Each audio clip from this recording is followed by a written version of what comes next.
Hello and welcome to the second episode of World News. Hopefully you liked our first episode, but since we're rational human beings, we avoided glancing at the YouTube comments. As always, I'm Hannah Scarron. And I'm Rob Gietta. And now the news. For the first time in a decade, the top 40 in the USA contains only one love song. Hit it, would you please? And I realized. Lovely.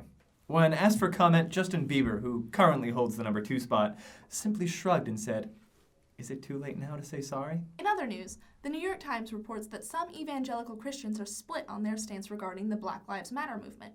While conservatives in the church acknowledge the sanctity of human life, some of them just can't seem to get on board with the movement's liberal politics. Just another bullet point on the list of things conservative Christians don't believe in, including evolution, women's rights, and gay people.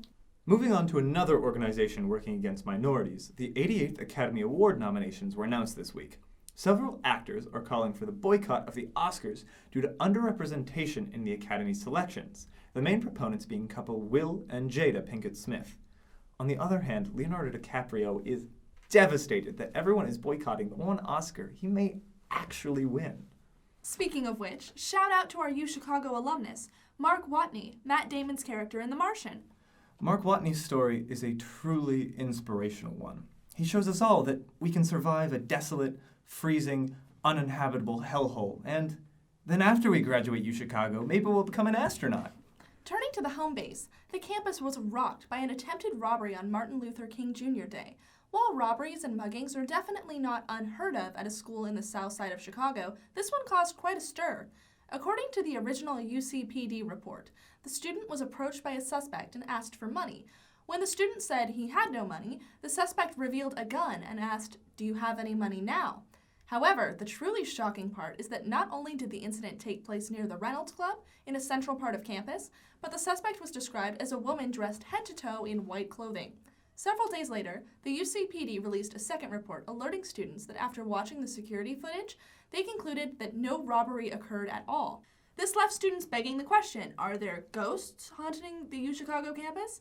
Not like anyone would notice, since the souls of the damned probably look and linger just like the frequent occupiers of the reg. In related news, the creative victim has been offered an executive writing position at World News to improve our witty banter. Now, let's move on to the weather. While it's been pretty temperate here, New York, Washington, D.C., and Philadelphia have all issued blizzard warnings in anticipation of snowstorm Jonas, which is traveling up the Northeast this weekend. Heavily affected areas are expected to receive up to 2 feet of snow, heavy winds, and flooding. Now, according to the New York Times, Washington, D.C. residents have raided grocery stores for food, water, and emergency supplies, while many lawmakers took early flights out of the capital to avoid the weather. It's similar to 2013 when another storm named Jonas caused a widespread panic throughout the country. Kevin, Joe, and Nick's decision to end their nearly decade-long run as a boy band, which devastated teenage girls across the nation. Turning to politics, the 4th Democratic debate was held last Sunday. Most of you probably forgot to watch it, but no biggie. It's our job here at World News to keep the students of the University of Chicago as informed as possible. So, we have condensed the 2-hour debate between Sanders and Clinton into a quick... What about O'Malley? Oh, I almost forgot about him, much like the American public has. As always, the former governor of Maryland persisted in reminding the viewers of his continued candidacy in the election using tactics such as answering questions not intended for him and interrupting the moderators before being cut off by commercials. Despite his inability to get sufficient airtime, O'Malley continued to try to make his presence known with all the perseverance of a friend hanging out with a couple deeply in love. Thank you, Martin O'Malley, for showing us third wheels that we are not alone and that it, in fact, does not get better. As for the Republican debate, considering there's like a zillion candidates, our review will be even quicker. So, Trump and Cruz fought.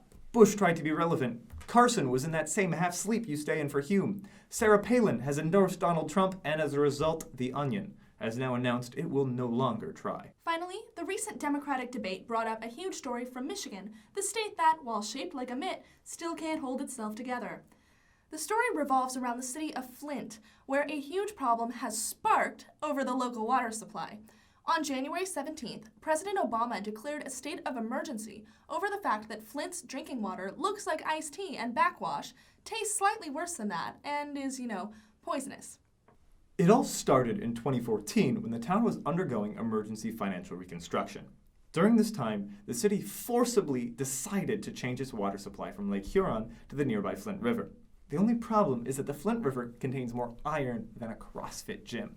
Now, for all of you non-chemists, iron has the wonderful property of being really, really corrosive. In the case of Flint, the water is so bad that even General Motors avoided it because it corroded their car engines. With this in mind, it should be no surprise that the water started to corrode pipes made out of everyone's favorite paint base, lead.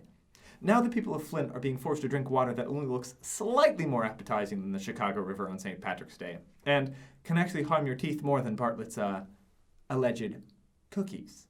Now you're probably wondering who's to blame for all this. The answer is quite tricky since the problem relied on many levels of mismanagement. On one hand, Dan Wyant, president of the Michigan Department of Environmental Quality, has been forced to step down for, poisoning thousands of people because he didn't do his job. But the people of Flint are also channeling their outrage at individuals higher up on the governmental food chain. This includes Flint mayor at the time, Dan Walling, who drank tap water from the river on live TV to prove it was safe. He had just recently lost his re-election bid and stated he regrets all he has done. Yes, the ex-mayor expresses his sympathy with the same word he probably uses to cancel a meeting. However, the big fish in the toxic river is Governor Rick Snyder, whose public apology sounded more like a breakup line. You deserve better. You deserve accountability. Most of all, you deserve to know the truth, and I have a responsibility to tell the truth.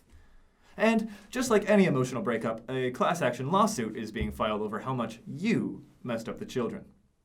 That's our show for tonight. Remember, you may be where fun goes to die, But its ghost is still trying to contact us and or mug us. Enjoy your day.